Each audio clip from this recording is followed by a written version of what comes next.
Hey guys, welcome back to the Knaves Guild.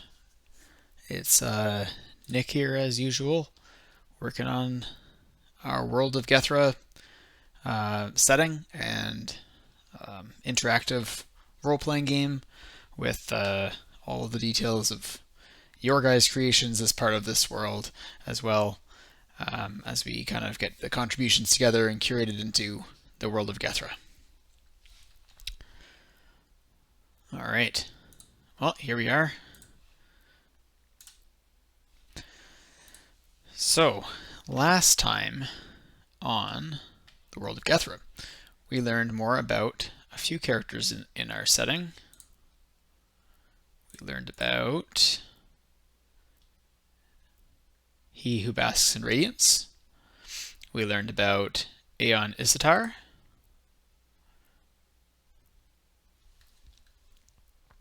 From Elhokar, a powerful information broker and a master of secrets, who uses legends from the past to spread rumors that he is a supernatural being.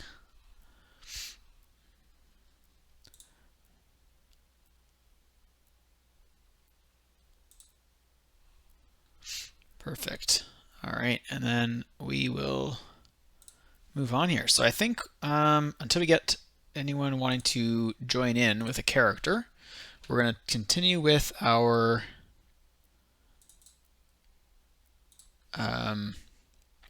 work taking Lives of Gethra stories and bringing them onto the wiki here. So we have a few more characters from Vaynuth's storyline that we haven't brought over yet. So why don't we start with that? Now, we do have a town for Nokire. We do. Good. Denizen's a lowly daughter of Kishik.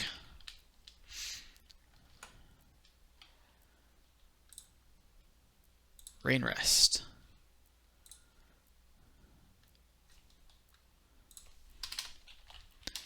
Denizens.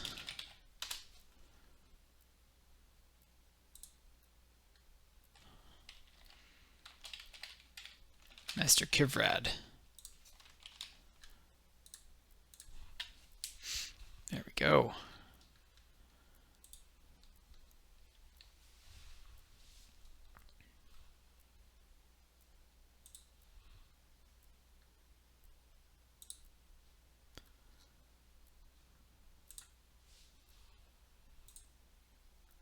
Hello. Yes, Babacus. Did not see that coming. Thanks for tuning in again, man. That's great.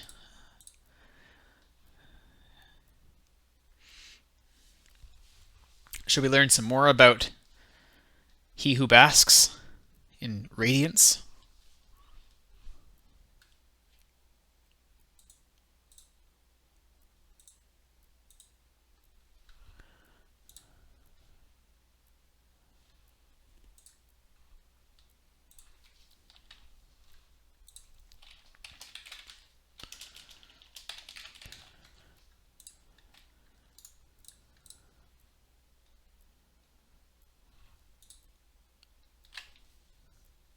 At some point in his life, yeah, that makes sense. Just plug in some information here for Lord Kivrad from the Vaynuth storyline. Then we'll swing on over to that. Let's see here. Is Kivrad even on the timeline? No, he's not. So, we will have to come back to that another time.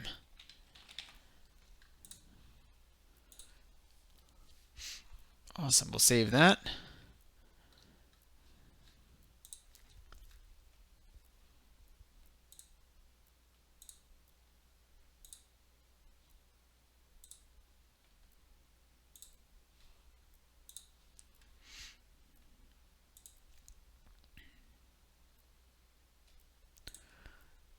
We're going to drop him in as a world character. Actually, yes. But he's alive during this time period. So we'll drop him in there.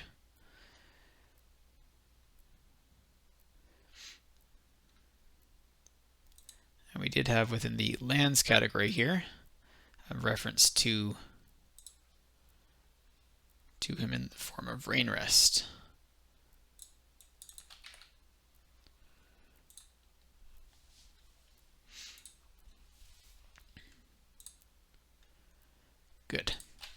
All right.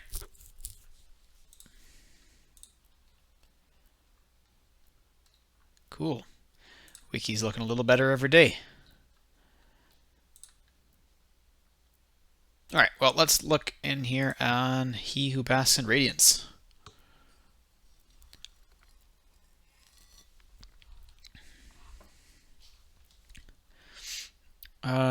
So I'm not sure if you caught my earlier comment or not, but I'm thinking that we noted in this date, but I think that this would be after he lived, because we did learn that the slithers don't live substantially longer than humans or anything, but that's 150 years after he was born, at least. So I think that throughout his entire life, he was continuing to organize their religion a little bit more and further those teachings, as we talked about here.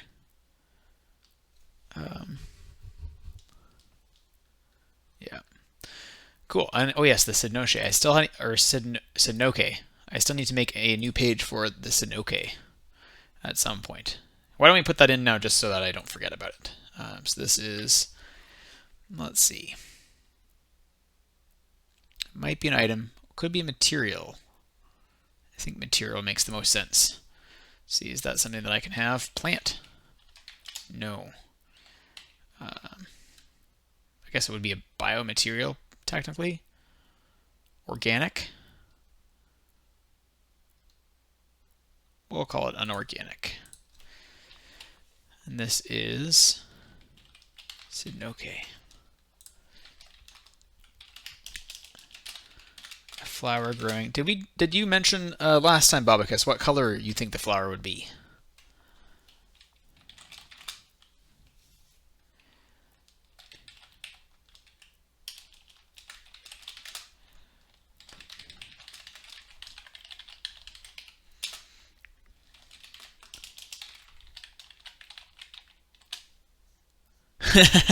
I'm an Ishtar. Back again, I see. What time is it there now? Middle of the night? It's the middle of the night here. I guess it's early morning for you then, I would guess. Purple with a white stripe going vertically down its long petals. Thanks, Bobicus. Okay. Holds special significance for the Slither religion. Slitherism, as it is sometimes called. The flower. Yeah, that's how I was feeling yesterday on my stream there, guys. Early in the morning, I was like, wait, is it morning? I started to go upstairs. I was like, it's starting to get light out. Ooh.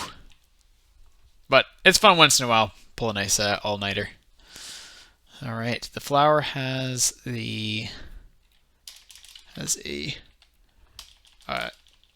violet in color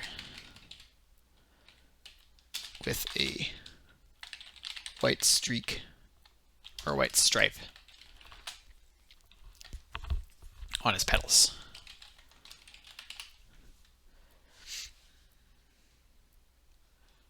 All right, so we'll make that public. We're going to link it up with some other articles quick. So we want to see the Slither religion.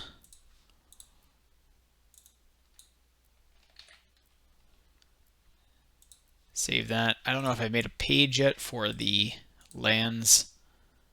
No, we better do that too, because nice. A night watch job. That'll do it for your sleep schedule, I imagine. Location geographic. We're going to call this The Expanse. Not to be confused with the television show of the same name. Alright. The Expanse is a major desert area within the known world of Gethra. It spans much of the northwestern, I should say, side of the map,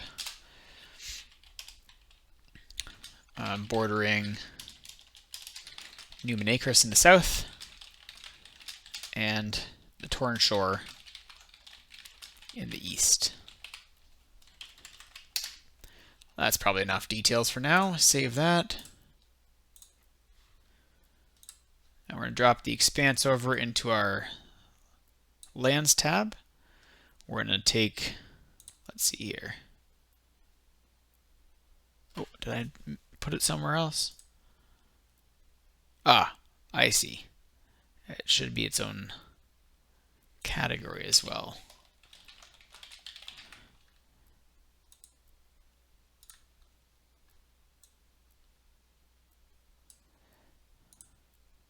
All right, great. So I'll copy that, and we're going to take a link over here to there. And let's actually edit this and call it ents and scale lands. We can have separate. Does that save automatically, I wonder? Let's refresh that. Yep, looks like it's saved. What sleep schedule? Yep. I think if I keep doing this for any length of time, I'll feel the same way.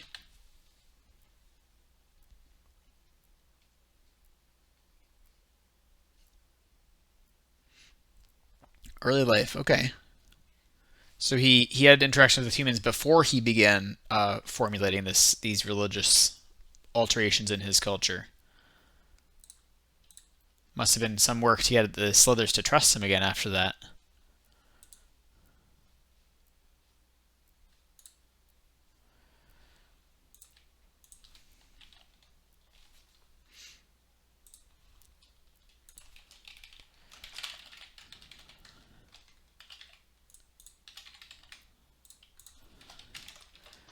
The scale lands are the deep desert beyond the expanse.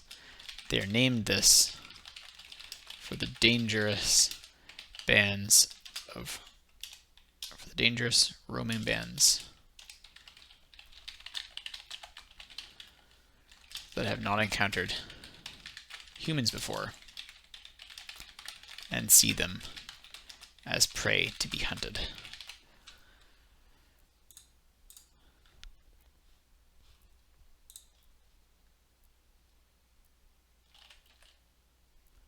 Looks like neither of these pages saved right. I wonder why that's happening. Can't create a link or anything. It's like they haven't been published yet.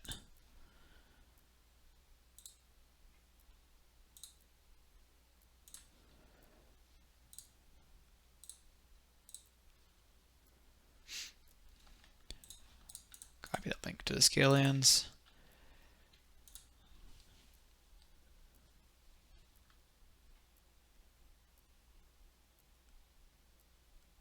Interesting. Unfortunately, I think that might not work. But there is a different deity that we can have. That he would encounter. Basically, while the Grey Brethren and the Atma Septi are fairly far-reaching, they are based over here, and most of their influence would be in Radrigar, a little bit onto the Elder Coast, and then across the Isles. Over here in Numenacris and the Torn Shore, there's different religions.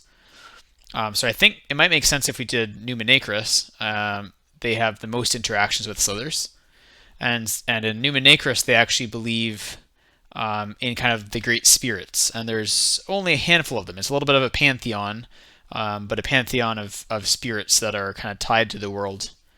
Not unlike the Slithers, but they're less tied to specific zones in the world. They're more just like maybe elemental in nature. So we could say that he had learned to believe some of these things. The only difficulty here is how did they communicate their beliefs to him?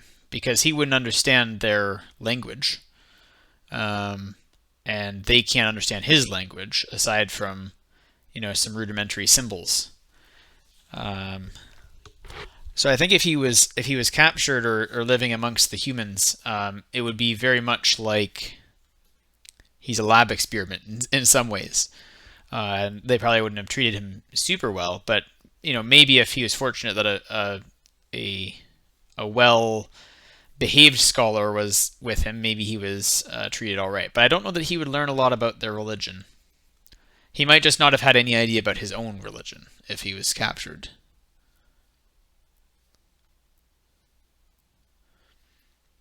That's a good point. I think it would be very uncommon. But yeah, okay. Let's add that onto our page about slithers.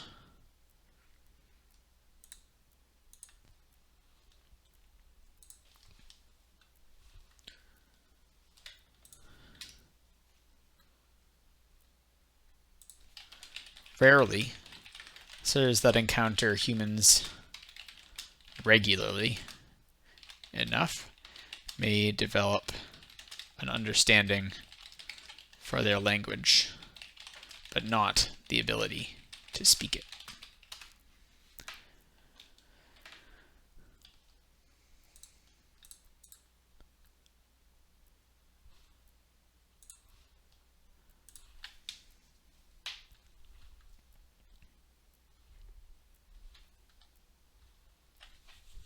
Oh, got something in my eye.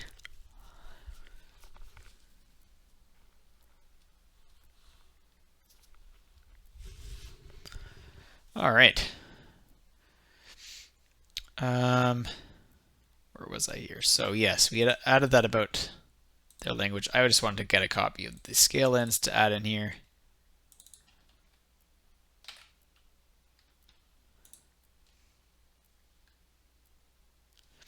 And the expanse too, it looks like.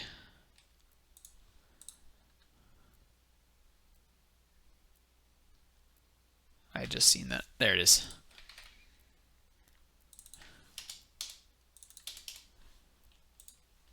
All right, now we'll head back over to the page for He Who Basks in Radiance and add in a little bit more of this information about his history.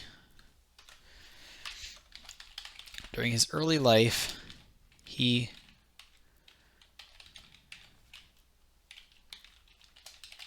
who basks in radiance. No, it's kind of been established a little bit in Gethra that the slithers exist as a like they are heavily acclimated to the desert, and so moving to moister areas is just not something that they are able to adapt to. Not within one lifetime. Maybe generationally they would be able to, but it's a little bit beyond just like a normal cold-blooded, warm-blooded issue. It's just like they're not at all ready for that level of environment. Yeah.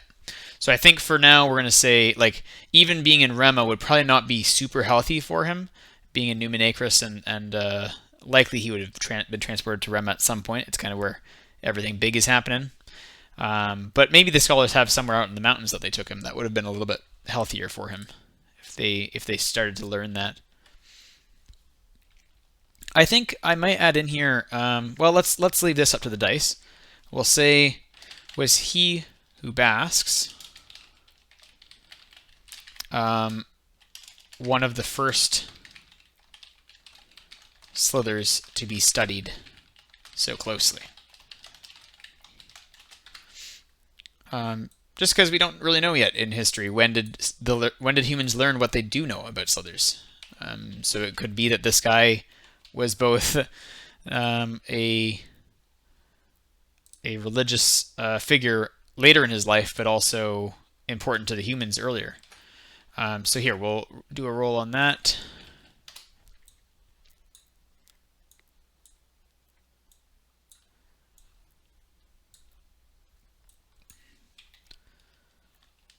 I think I just left it. Oh no, I did 4. I think 1, 2, 3. All right, yeah. So he was kind of a first for them. So let's see here. During his early life, he who basked was captured by humans and taken into the Urna Mountains to be studied. He was one of the first slithers to be studied by what would be considered contemporary scholars. So that's kind of interesting that he's had quite an impactful life, whether he wanted to or not.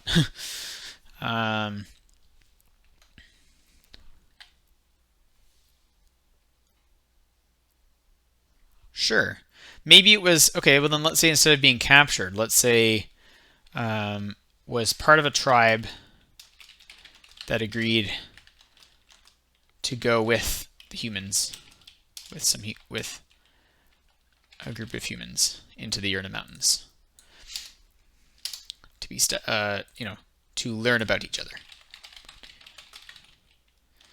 Though most of his original tribe did not survive the humid conditions of the jungle, he who basks in radiance did. He's one of the first letters to be studied by what would be considered contemporary scholars. All right, let's figure out, let's switch over to our timeline for a minute here and just figure out when that would have unfolded. Oops. I got things a little bit more color-coded last time just as we were logging out, so that's kind of going to help out. Keeping everything straight so that we can have different areas and we can always see where that is in time with the timeline at the top. All right, so we're going to make a new event, and that is his capture. So this will be expanse and scale lands, and this will be part of he who basks. There we go. And we need to put in a date yet because it just kind of randomly decides the date the first time. So let's figure that out. He was born in 634. So let's find out how old was he when the humans, kind of took his tribe with them. So I mean, he could be fairly young. So why don't we have it be somewhere between, 5 and 30. Oh, 27. So he was not totally inexperienced when that happened. So he who basks was taken by the slithers. Or sorry, went with humans into Urna.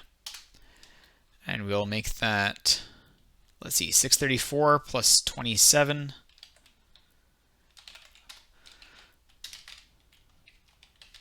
Trust me, if I do this stream for any length of time, people are going to realize, man, he's not as good a mathematician as he is a writer. 661. There we are. So, do we make him as a participant yet? Not yet. It's nice to be able to do that. We can see how old he is exactly, so we'll add him into the new character.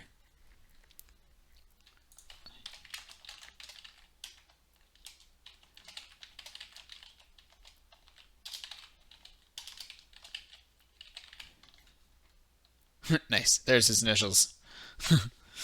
It just stopped once it got to the R. It was like, there's too many.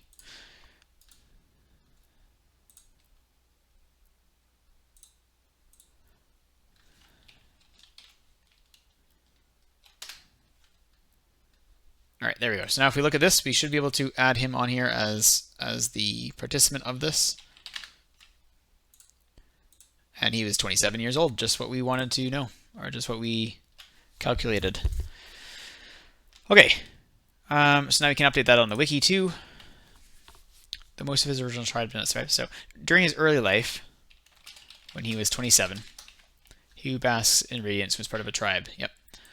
And then we'll figure out how long did he spend with the Huber. Nice. How long did he spend with the humans in the Urna Mountains? So we'll figure that out next. I think we'll just leave this up to the random dice as well. We can find out what happened during that time, maybe with more detail, but for now we'll just put in some of the big details. So let's say he could have spent another 30 years of his life there, and we'll see how much that works out to be. Oh, it says only 4 years. Let's maybe raise the minimum, because that seems 4 years doesn't seem like enough that he would be such an important part of their studies. So let's raise it up to like 7 years minimum. 27 again. All right, so we'll put that in there.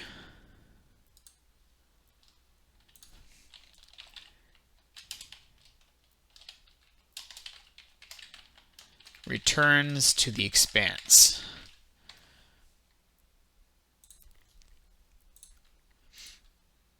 We're going to set that up as part of, there we are. And this was 27 years after 661, which means that will be 688. So he should be 54, I believe, of age. Let's see if this worked out right. There we are.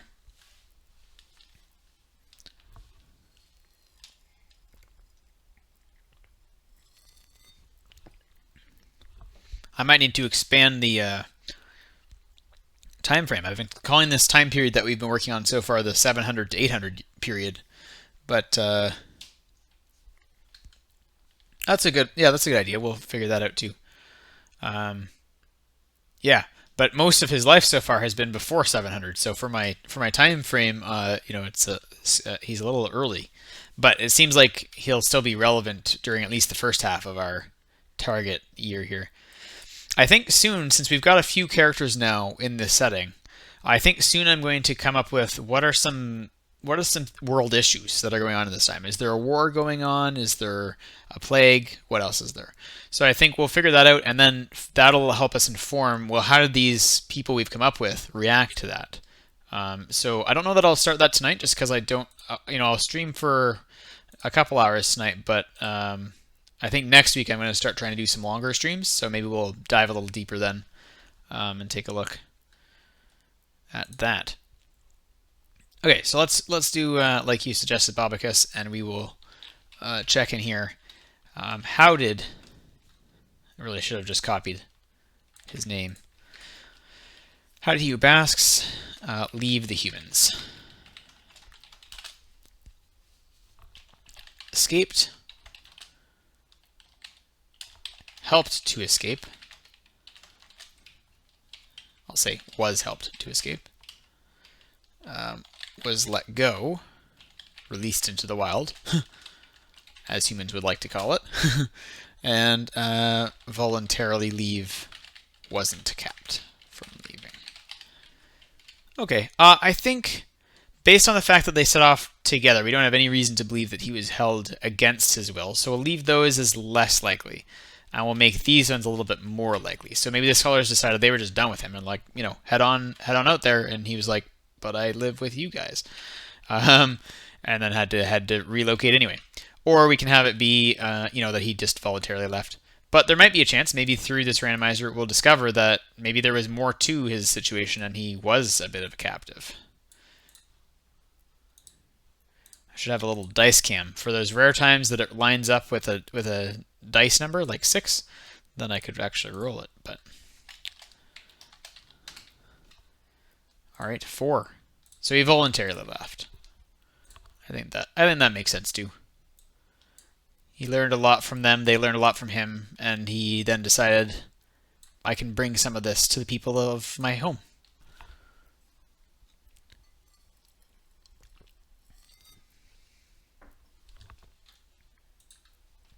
All right.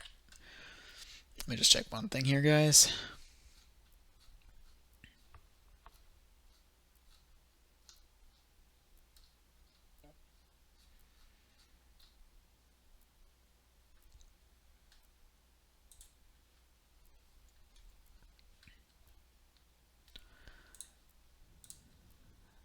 All right.